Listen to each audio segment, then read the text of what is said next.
All right, hello everyone. My name is Eric Greenstein, the organizer of SoFlo Real Estate Investors. Today we'll be talking about how to manage your vacation rental remotely. Doesn't have to be a vacation; it could also be just a regular rental. But yeah, we're going to go ahead and start. We actually have Rick. Rick is here, one of the participants, and he actually has been to a lot of events, and I thank you for that, Rick. You No want to problem. tell tell everyone about yourself? Well, I am a new investor. Beginning shortly, I do own a primary residence with a um, rental on the side of the home. So I guess you can consider me a landlord right now. But I'm up and coming, trying to learn, and hopefully buying my first investment property within the next couple months here shortly. So yeah, it's a little bit about me. Perfect, beautiful. But you still are an investor because you are doing a hack, right? So Yes, you're basically like we like to call it is house hacking. So house hacking, yeah, correct? Yeah, yeah, and that's what I'm trying to do when I hopefully sell my property and buy a duplex, and hopefully I can rent out that side, and hopefully it can pretty much cover 75% of my mortgage. That's what I'm hoping for. that's great. Yeah, so let's go ahead. Let's move on here. Um, so right now, again, my name is Eric Greenstein. I bought a property about 2 years ago on the west coast of Florida, in Cape Coral. I've been Airbnb-ing, VRBOing, basically anything vacation rental sharing platform my house is on. So far, it's not bad. During season, which is now, calendars are completely full, which is a wonderful thing because you're just cash flowing, making about $4,000 to $5,000 a month. So which is good. Uh, so obviously, it's Cape Coral from Fort Lauderdale is about 2 hours away, so that is remote. I unfortunately work, so I can't drive there every day to check up on it. So how do you manage this? So when I purchased this property in 2018, I had a real estate agent, and I actually asked her. So all you gotta do is ask questions. Asked her, "Hey, do you know anyone who cleans homes?" She's like, "Actually, I do Airbnb, and I do. I have someone." So I called the person who she gave me, and I called a number. Unfortunately, she was completely booked, but then she referred me to her friend. So I've been working with her friend for about 2 years already, and her husband's a real estate agent. They actually have been doing this for quite a bit, about like 5 years. They literally go into my house and clean afterwards. They look after it. So I got very lucky with that, but that's really important. You guys have to understand that getting and asking your realtor, because your realtor is a markets in that area. So she knows contractors, she knows cleaners, she knows everyone around there, right? So it's always good to ask your resources, especially the resources that are in that area. Um, uh, Unfortunately, I actually didn't know too many people in that area. So my realtor at the time was basically Angel, and she helped me out with everything. So I thank her for that. Cool. Um, so if you have a house that's remote, um, do you think you should have a key for your door? Do you actually think it should be a door knob and a handle and a key, or do you think it should be a keypad? Right? Uh-huh. Um, I, I mean, I'm reading a book now called Crushing It, and one of the things that he mentioned is he took over an apartment building that was pretty in a bad neighborhood, and one of the things that he switched up into trying to control who's coming in and out is use a key fob system. So I think the best thing would probably be like a key fob or a keypad where you could provide the code to the people coming in, or fob or deactivate them or whatever the case may be. So I would think more better off of the codes. Yeah. No, I mean you're 100% correct, and The reason why you are is actually I have experiences in this, and I can't wait to tell you them because they're pricey experiences. So my lovely cleaning partner who I have, she locked the bottom of the door, actually the top of the door, which was just like a little lock, right? So she like locked it from the inside. Didn't know that that I actually didn't have the key there, so that's my fault. But she called me, said that, hey, the door's unlocked. I don't know what to do. I'm like, what do you mean? I mean, unlocked or locked? She's like, no, I'm sorry, it's locked. I'm like, okay. I'm like, you can't get in the house. Like, no. I'm like, oh man. So I had to get the key and drive 2 hours away because there was a guest arriving basically that same day. So I had to rush over there with the key. So that cost me a bunch of money in gas to go over there, and it cost me my time.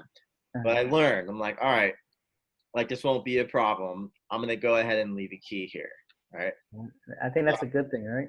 Uh, That so that, that, that you get to learn from, and I think that's just the key thing is you're not gonna learn something until you start doing it, and correct, I guess that was your experience, right? correct. But I have another experience. Right. So Airbnb guests, right? You want to make it as easy as possible to get into the property, right? Because if it's 3 o'clock in the morning and they show up and they can't get in, guess who's responsible? You. Right? Yeah. So you have to drive your ass all the way over there, or get your neighbor who has a key, which is also very smart, to open up that door. But again, if it's 3 a.m., you don't want to bother your neighbor. You just want to make it as smooth as possible. So yeah, I also, as goes on with not having a keypad at the door, just a regular key lock. I basically hid the key. The guest locked himself out the house. I said the key's in the back. It was in like this little rock, like a fake rock, Uh-huh. and they couldn't find it. I don't know. I don't know where it went. I think like the landscaper like threw it away or something, like doing landscaping. Uh-huh. So I'm like, I don't know what to tell you. Like, I'm gonna call a locksmith. Oh my I had to goodness. call a locksmith, and that Uh-huh. literally cost me like $150 Wow. of like someone who's staying there for like 3 nights, and I basically didn't make any money off that. Wow. Yeah, like I barely like broke even on that. So that like I just thought, I'm like, there has to be something. So I just went and I bought from Home Depot, a keypad lock to Uh-huh. where you can send the guest a code, and there you go. It's been working ever since. I changed the code every few months, Okay. just in case someone is in that area. Oh, hey, I know that I house. know the code for I this, right? And know come the back. code. That's I was gonna ask you that question. I was gonna ask you, Yeah, you constantly yeah, change the code yeah. since people staying there. Cool. I do. I do. I constantly change the code. That's really important to do because of obvious safety reasons. So yeah, so that's really important. Is to definitely get yourself a keypad lock. I know that sounds very very like really Uh, like a dumb question, but like no, it's the truth. Make it as easy as possible. no, but I think those are learning curves, and like you see, even the I think the small mundane things are the things that are gonna count in the long run. Of you trying to avoid those small things. Look, you had to call a locksmith for him to come out, right? And Yeah. you learn from that. So I think that's a good experience of learning. It's gonna help us to try to avoid those type of things. Mm-hmm. Absolutely. Absolutely. But yeah, so that's always really really important. So again, so number one is to obviously ask your realtor about cleaners, about contractors, plumbers, landscapers. That's also how I got my landscaper as well. Any kind of personnel that can help you with your home. Always ask your realtor when you buy a house. Two is obviously get a keypad for your front door. It's really important. It really, really will save you a lot of money, and it's a very, very easy check-in process. Mm. So cameras. Can't stress that enough. Cameras are really important if you have a place not close to you. I prefer cameras outside. I do not do inside. I feel like that's Invasion of that's privacy. privacy. It's definitely an invasion of privacy for sure. And I feel that some Airbnbs do, and they have to say, "Hey, I have cameras inside." Just a FYI, they have to say it, Yeah. post it. Um, but yeah, always outside. I would do the 4 points of your house because that's really important. You know, you could do front door, garage, backyard from two sides, which is really important as well. You always want to have eyes, even if you know you're there or you're not there. You always want to have eyes on Now I have a question. Do you think that your opinion is I know you're referring to short-term rentals, having cameras outside. Do you think that that would be an invasion of privacy or something if you were to do that on long-term rentals where you would have the outside, uh, with video cameras? Do you think the tenants would feel a little there. For that, uneasy with that? yeah, I like your question, and I wouldn't do that for the Okay. long term. I wouldn't do that. No. Yeah. That's just me. That is kind of invasion of privacy. I mean, depending if you obviously go up and say, "Hey, if you're renting my house, I do have cameras in the backyard." Um, Mhm. but I mean, I wouldn't do that if it's a long-term rental. I personally wouldn't stay in a house. I wouldn't rent a house if it had that. Yeah, I feel you. I feel you. I would agree with you. I just wanted to throw that question out Yeah. there and see what your thoughts were on that. Nah, I appreciate that. That's actually a great question. Uh,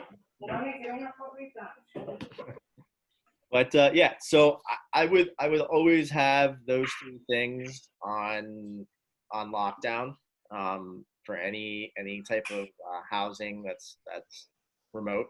Um, I mean, obviously, if you're lawn care, which I've said before, which is really important, you just have to have people that you trust as well. Neighborhood. I bought my house in a neighborhood that has more full time um, uh, Cape Coral residents in that area than just rentals or vacation rentals. So I got lucky because I know the neighbor across from me, I know the neighbor next door to me, I know the neighbor down the street from me. Actually, considered the neighborhood watch guy.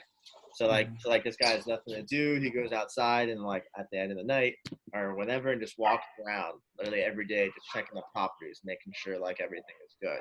He always calls me, keeps me updated. I always give him like a Christmas card or like a gift, just to kind of keep him happy. It's all about building the relationships around you. Uh, Yeah. I actually have heard this from David Green from Mhm. the Bigger Pockets. Um, when he wasn't on Bigger Pockets, he had actually a really amazing show on there that actually explained about how to have people in certain areas, right? Like basically remote teams, right? Yeah. And that's kind of who got me into this. Yeah. I think if I'm not mistaken, he calls them your all stars. He, Yes. he he mentions the all stars. Like he contracted, and it's good that you mentioned and that reiterates that where you said that you found your real estate agent, which she's a part of your core four, and she was the one that kind of led you to find your contractors, your cleaning, your cleaning partner, and stuff like that. So that's important to us to learn from that. That you have to be able to build that trust with those people. That's great. Yeah. Correct. Correct. No, absolutely. I feel like it's just in general, it's about building relationships, even though if it's not in real estate, if it's somewhere else, if it's Mhm. anything, right? Um, just getting that core, like you said, is very important to have. Um, you have any Let other? me ask you. Let me ask you a question. When you mentioned that to buy the property and I guess a more permanent resident neighborhood, did you plan that out, or did that just happen to be that way, and you realize, hey, this is the way that I should do in the future? No, I did not plan that out. No. Okay. I've learned, Okay. and I got lucky. But Uh, if I had like a timeshare or other places that were very similar, I wouldn't be as easy. okay. And that's how I know if I'm buying a property Mhm. again in the future. is to also look at the areas, look at if there's any short-term rentals or long-term rentals, or basically in that area when I purchase again, so then I can have the same type of structure. Gotcha. That makes sense. Yeah, no, I had no clue that there was a neighborhood watch guy. I had, I had no clue that that that and basically it was just a very peaceful, very quiet neighborhood. I actually met. It's kind of funny. I met this one of my neighbors. He has like this big boat that's like literally facing my house. I can see it from my backyard, and I met him one time. He was like from, where is he from? He, he from Germany? Either from Germany or he's from somewhere in Europe. Um, so he comes up and he's like, "Hey, so you own this house?" I was like, "Yeah, I own this house." He's like, "Oh, okay." He's like, "Perfect." He's like, "I'm only here for a certain amount of time." And I look, I'm like, "Oh, great." I'm like, "So does that mean I get to go under a big boat?" You know? So it's like it's good when like people feel comfortable coming up to you in your own neighborhood and talking Yeah. to you, even though they're only there for a few months. Mhm. I mean, again, like, it's all about just like, even if you like, even if you have like some months or some dates, maybe hopefully not some months, but maybe like a few days in your month that's not booked. Maybe go ahead and spend some time there. Uh, Okay. what I actually did is when I purchased the house, I spent a lot of time on the weekends there. I did a lot of research Mhm. with with restaurants, with just places in the area, because like I didn't know the area, Mhm. very well. Like I wasn't a resident there, so Mhm. like I didn't know what was around. So Mhm. I did my market research, right, and I went out to bars and Mhm. had a good time. And I went to restaurants and I just went around the area just to see what are good areas to actually show and like tell people where to go, so I can make a list of suggested places. And That's great. that's what I do when any one of my guests say, "Hey, do you have any suggested places that we can go and check out?" I'm like, "Absolutely." So I just copy and paste it and just boom, there you go. Uh, Now, question: when guests check into your property, uh, you keep communication with them, you personally with them back. Okay, that's cool. That's yeah, great. absolutely. And that's really important to have is constant communication. Mhm. Um, it's well, that's how you become a super host first, because if you Mhm. don't respond within 24 hours, then your super host status will be like pending. Uh, Mhm. you have to be on top of it. You basically have to, I actually kind of want to get in because I'm probably only going to talk for another 10 minutes Mhm. because I want to keep this video nice and short so I can post it. But Mhm. I actually want to switch it up and kind of get into um, accepting the right guests Okay. into the place. Now, you can't, you obviously can't look at pictures, whatever. But I heard on Bigger Pockets, on one of their shows, this lady told us, or well, Mhm. told the whole entire community Mhm. about Airbnbs, and they asked, "Hey, how do you not get a bad rating?" Right? And she's like, "Well, that's a good question. When someone asks you, like, say, if you were the guest and I'm obviously the host, and you ask me a bunch of questions before even booking, that's a red flag.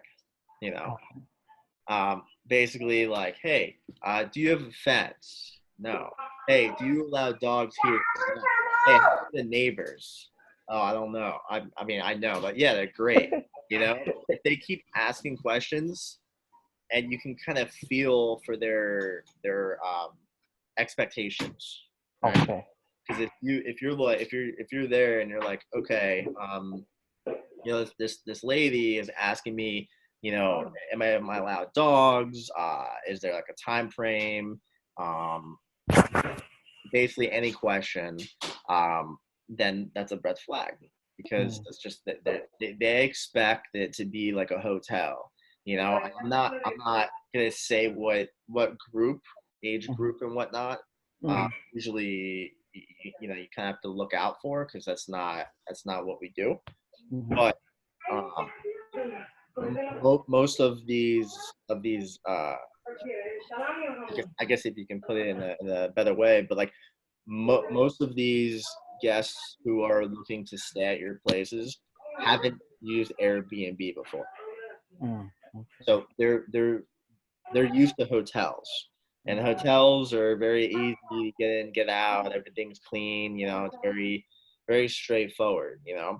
Mhm. Where they don't know is you're going into someone's residence, right? So like this is completely different. This is someone's home, right, that you're allowing them to use.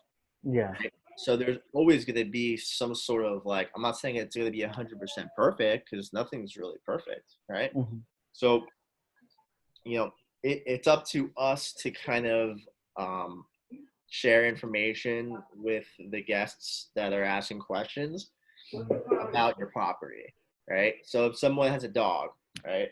Oh, how big is your yard? Oh, it's big, but I just want to let you know I do not have a fence. Right? Mhm. 'Cause I don't say on there I don't have a fence. It's just if someone asks me about a dog because I allow dogs because I actually love dogs, and I'll show you a dog right now because I actually love dogs, you know. Look at that. Um, so you know it's all good. I love dogs. I allow them in my house. It's actually there's I get a lot more bookings like that, and I know that could be kind of like, hey, I know that could be kind of like a pain, but it's all good. Just you have to ask the questions like that. How many dogs? How large are the dogs? Right? I don't really ask what breeds because I don't really care. Uh, but just how many and how large. Not Yeah. sorry. How many and how large. Yeah, that's basically it. So So, Eric, let me ask you a question. When you said that, you're giving us information on how we should vent the tenants. Can you share a story? You have a story of one that the tenant, or not the tenant, but the guest, um, wasn't a good guest, and it kind of turned kind of sideways. Is there a story you can share with us and kind of yeah, learn from that? yeah, I could definitely share. And you know what? This is actually a great question because I have a story that this probably happened about 2 months ago, 3 months ago. This couple this couple with uh, a son and I believe okay, yeah, a couple with two kids. That's what it was. So they asked me in the beginning, oh, you know, we love your home. We would like to book it. You know, how many could sleep in your house? I said, you can sleep eight. Okay. Hmm. Um, sleep eight means different terms in Airbnb language than a hotel, Uh, right? okay. Right. Well, in a way, okay. But, so that was one of the questions she asked. So I said, yeah, I'm like, you can sleep eight. There's no problem. There's an air mattress, right? I have two queen beds, and I have a very large couch. I can sleep two. Hmm. That sleeps eight. Okay, no problem. So she books the place. Um, so when she when she first got in, she thought there was another room, but there's only two rooms. She Hmm. asked, "Where's the other room?" I said, "If you look in the pictures, you'll see that there's two rooms, and there's two queens that can sleep two people, which is four people. Hmm. The bullet mattress is a king size, which sleeps two people, and then you have the couch, so that's eight people." Hmm. Right? She's like, well, that wasn't described to me. I'm a little disappointed. I'm like, I'm really sorry about that. You know, like, let me know how I can help you, and we can work through this. Like, okay. So this really didn't help anything, but my roof, it was raining, and water started coming in, which unfortunately is a big problem, right? So Mhm. so she said it started leaking, like water leaked from the roof, right? Oh, wow. I'm like, Okay. that's crazy. It's from the roof into like the house. I'm like, that's never happened before. I'm so sorry. Like, I'll call immediately. So I called a roofer. He went out there that day because it was like early. It was like around like 1 o'clock in the afternoon, and he went out there and basically repaired it that day. Right. Okay. So we took care of it that day. I said again, like, I am so sorry about this. Like, this is natural causes. Like, I'm, like, this looks bad, but again, I'm sorry. There's really nothing you can really do, right? Um, so that all happened, right? So I have cameras in the house, and not in the house, sorry. I have cameras around the perimeter, and in my garage I do have a camera in the garage. All right. That's like considered like, I have a door right here. I just don't, like, you can easily. Common area. Yeah. um so this lady's husband decides to go in the garage and like look around and like start throwing my things on the ground, and like, they were kind of angry, right? They were angry at me because I guess they didn't know I had an extra room. But yeah, so this literally was about like 3 weeks. She contacted me almost twice a week. Mm-hmm. Um, and in the beginning of her stay, she did ask me a bunch of questions. Mm-hmm. So So the red flags came red, up, right? red flags were in the air, and I've obviously learned this. I learned it before that. I forgot her name. I gotta find that name and I'll post it on here. Um, but when she on Bigger Pockets, like, she said, like, all those questions, like, you just have to say, listen, I'm sorry, it's actually booked on their website, or listen, sorry, this place is actually won't be up to your standards of what you're looking for, basically. You know. And I'm glad you elaborated on that because I was gonna follow up with a question of how do you decline someone from hey, sorry, I can't book it, but I think you've answered that, with going that way. So exactly, and actually, kind of to like tie up that story that I was telling. She gave me a bad rating. Because of the rooms, Uh-huh. and the sleep, like how many heads, I guess, it sleeps. Mm-hmm. Um, since Airbnb was like born, like, it was a shared space couch, right? That like people in San Francisco were like just like needed like a head to like sleep on, you know. Mm-hmm. And I told her, I'm like, this platform is for people to share their spaces with you, Mm-hmm. right? I shared a whole entire home with you. Mm-hmm. Things happen. It wasn't up to your expectations, but I'm just letting you know this is my livelihood. Like, I make money from this, right? It's a source of income. Um, Mm-hmm. so again, it was all kind of like, a mistake in the beginning, and that's kind of how you avoid those situations. And red flags, right? Yeah, big Cool. time. And there was actually one more. So it's spring break, right?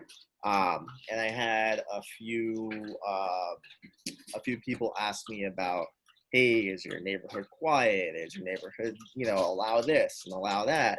And usually in spring break, I don't know if you've been on spring break, but I book houses, and I say there's 4, but there's really 10. You know, Yeah. um, so you got to be very careful with that. And I just said, hey, just want to let you know that this neighborhood is very neighborhood friendly. It's very quiet. Mhm. um, I know that you're looking for a beach house, and I can tell you Fort Myers Beach is where you want to be, because my house is about like 20 miles away from the beach. So it would be best if you look at Fort Myers Beach. So that's how you kind of avoid and turn, I'm not going to say turn people away, but that's how you avoid any situation. Potential issues. Now, let me ask you a question. When it comes to your home being an Airbnb and you do have um, permanent residents that live around you, have you ever had an issue with any of the neighbors of saying, "Hey, I don't like this. the Airbnb here. That's great. And I think that attests to your venting process of venting out the ones that, I'm not saying bad people, because they're out on vacation, they want to party, but the right people, the appropriate people to stay in your home. So I Right. think that's a test to your system there. Yeah, no, definitely. It's definitely all about that. I actually kind of rewinding a little bit with the customer who obviously had an issue with the beds and the roof. I actually sent them like a bottle of wine because I asked them like what's like your favorite wine or what do you like to drink, and I use Shipt, SHIPT. And literally it's the best thing ever. Like I've done this like a few times because I'm also it just like it works. Actually works perfectly. If the guest does stay for a long term, I do it anyways. I ask them like on like a Friday night, like, hey, like, what do you like to drink? And they just tell me, and I go ahead and just place the order in. And the only thing is they have to be home, so you have to like let them know, hey, listen, I need you to be home at like from like 11 a.m. to like 12, and you hit on the app and then the delivers over there. So like, Wow, it's all about building the rating as well. that's So, great. That's great. There's certain ways on how to kind of get around the whole unfortunate events like the roof leak and the amount of beds that I had. The amount of beds that you have, right? Yeah, but also another thing is just be straight up and upfront with everyone that you talk to about your house. If they have like a kid, just let them know like, hey, I would highly recommend you when you're outside to look after your kid because there's water, out in the back. So you always have to kind of look out. You just have to look out for that. That's great. That's good. That's good. Yeah. So, yeah. Any other questions, concerns, or? No, I think it's very informative and got a good understanding of what it is to manage a short-term rental. Good stuff. Man. Yeah. Hopefully, the next event we'll obviously be doing another subject. Rick, if you want, I would like you to pick a subject for the next event, and then we could go ahead and promote that to see who wants to join us next time. Would you like that? Sure, that would be great. We could do that. Definitely, we could definitely do that. Perfect. Okay. So anyways, ladies and gentlemen, again, Rick was amazing. Glad that he showed up today. Hopefully the next Zoom event, we should have more people, but I'm really looking forward to this, and really looking forward to everything calming down and for us being at Three Sons Brewery again and shaking hands and slapping hands and not being scared anymore. Having a couple of drinks, right? Yeah. So again, I thank you, Rick, for being here today and actually being basically like my co-host today. My pleasure. And then the following event, which will be in 2 weeks, and I'll let everyone know. We will have another topic of the night, and we'll discuss and we can talk and about share information and share experiences, kind of like how we do it in real life. So, great. Again, I thank everyone who will see this video again, or will see this video for the first time, or however many times you want to watch us. Us to talk about rentals. Yeah. So again, my name is Eric Greenstein. Thank you again for stopping by, and we'll see you next time. All right. So I just stopped. Cool. Yeah, I wasn't sure what kind of settings we were gonna have. Was it a question? Oh, this